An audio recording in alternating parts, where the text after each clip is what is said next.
don't just say, hey, these other 5 municipalities have this rule. We're going to do it too. Right. Think about, what are you trying to solve, number one. Number two, what's the actual origin of these things? Were those other municipalities trying to just get rid of gun shops? Because if that's your intention, it'll definitely come out in the regs, just like you're saying, John. And if that's the case, we know exactly what to do with that. Okay, so what's going on in Imperial Beach? The Union Tribune writes, you can no longer legally buy a gun in Imperial Beach. The city council on Wednesday adopted an emergency moratorium on new retailers selling firearms and ammunition. Approved on a 4-1 vote, with Councilmember Carol Seabury opposed, the moratorium is effective immediately. The South Bay the South Bay community will not issue any business license for 45 days, though officials could extend the order for up to 2 years. Let's just stop there. That sounds enormously negative, right? It sounds like, that there were a bunch of gun shops in Imperial Beach that can no longer operate, and that they had to do this. It was an emergency moratorium. They had to do this quickly, and all this is, there are no gun shops in Imperial Beach. I was going to say, I don't think there is any gun shop. There's not a single gun shop in Imperial Beach, and it wasn't, an emergency. What happened was there was a gun dealer in Imperial Beach, and she's wonderful. Her name's Stephanie. And a lot of military guys know her. She was right out, men and women in the military, because she was right out in front of the base. I can't remember, Stephanie, if you're listening, I apologize. I can't remember if you're a veteran or if you're married to an active duty guy. Okay, so had a military connection. I know a lot of military folks went through her down in Imperial Beach. So did I. You did too? Yeah. She's wonderful. I know Stephanie. Yeah, she's wonderful. So she left the state, came back and said, hey, I want to reopen my business. And it sounds like it's actually going to be even bigger than it was. She wants to do like a shop with clothing and in Imperial Beach? In Imperial Beach, yeah. So, which is awesome. She went for the permit. Well, it's a whole new city council than it was when she left. And they said, wait a minute, let's take a look at this. We really want to make sure there's nothing in our regs that talks about guns. We really don't know anything about guns.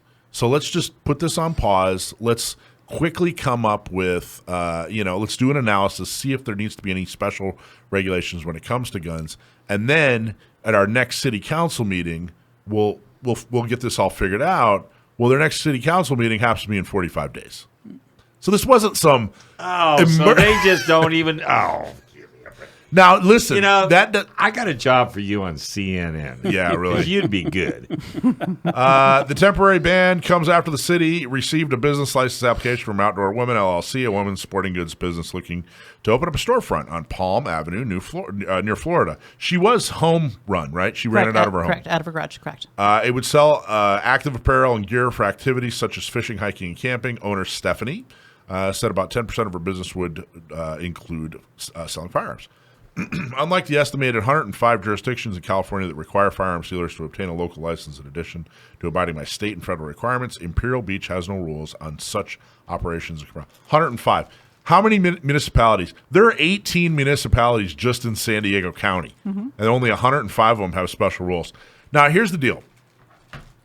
And we were there, and I got to tell you, that night, Wednesday night, everybody who spoke on behalf of Stephanie and or behalf of the idea of having a gun shop there. I mean, it was really, truly almost overwhelming. Oh, you went to the meeting? Oh, yeah, I was there, gave a statement. My whole point, the thing I tried to get across was there's nothing different between a gun retailer and any other retailer. Now, if this were a range, maybe there'd be some consideration for noise, lead, sure. maybe. Right. But the idea that there's somehow significantly different because what they're retailing is guns is ridiculous. Well, more rules and regulations would relate to a gun store than, let's say, a clothing store. Well, it already like does. What? It already does. Not on the city level. Like what is a city doesn't have to consider anything. You don't think? Like, well, I don't. What would they have to consider? Only if they have ordinances in place. And this was my next point. My next point was, before you just start slapping down some rules and regulations, what problems are you trying to solve? Yeah. Well, I would look at this from a different angle as a good thing. Mm-hmm. This 45-day stay. Yeah. If their intention is to truly research it. Yep. Because what's going to happen if they grant it today?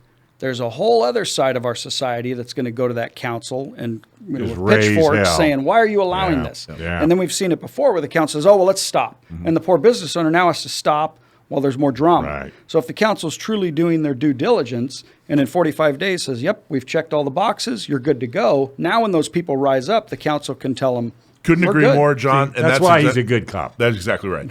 I couldn't agree more. It's exactly. I think you're exactly right. I totally agree with you. And I've already been in contact with some of the city council, and one of them in particular, who I felt was definitely on the more cautious side. You know, I don't want to say he was anti, because that's not true. I really got the feeling the city council was like, hey, we just want to do this right. He just Let's may just not make sure. know. Right. And he truly, but he was probably the most cautious, let's say. And he was asking some fairly good questions. I'm already, in contact with him.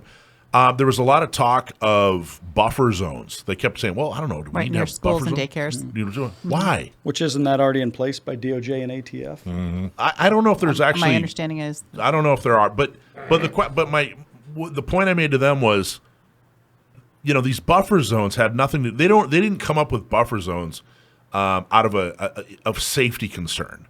There's not a safety concern. Right. There aren't projectiles flying in a gun store, and if there are, that's a huge problem. and if that's they're- already illegal. And you're going to need more than a buffer. Well, you need more than a buffer, right? I mean, it's not like, what are you going to do? I mean, the buffer zone has to be 2 miles. Yeah.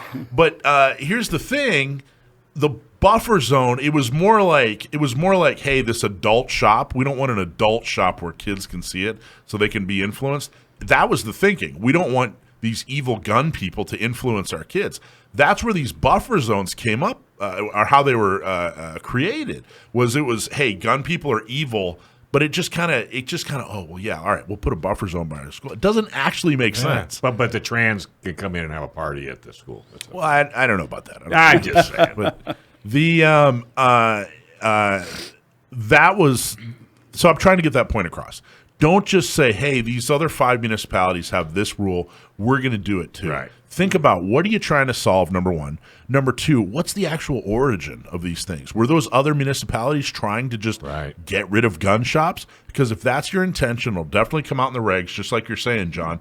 And if that's the case, we know exactly what to do with that. And I agree. And I agree with John too, because by going 45 days, it's not the end of the world. Not at all. And that allows the left or the whatever faction that's going to go after them. It's going to take away their ammunition, so to speak. Because you can say, hey, look, we did the research. Here's the report. Read it. Tell me what we did wrong. And I agree. Yeah. But so, John, how do people find you if they want to train with you?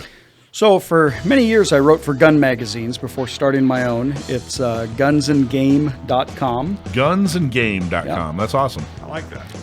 So go to gunsandgame.com. Gunsandgame.com. Yep. Okay, great. You'll see all our info on there. Appreciate it. And thank you for your service. Thank you for having me. I Truly appreciate it. Thanks for watching this clip from Gun Owners Radio. If you're watching mainstream media, you're not getting the truth about guns. Gun Owners Radio is the easiest way to stay on top of the Second Amendment fight, the fight for your self-defense rights. You can watch our live stream on YouTube every Sunday from 4 to 6 p.m. California time, or if you're in San Diego, AM 1170, FM 96.1, The Answer. We're also available on your favorite podcast platform. Just search Gun Owners Radio and you'll find our show. Like and subscribe to help defend and restore the Second Amendment, not just in California, but across the country.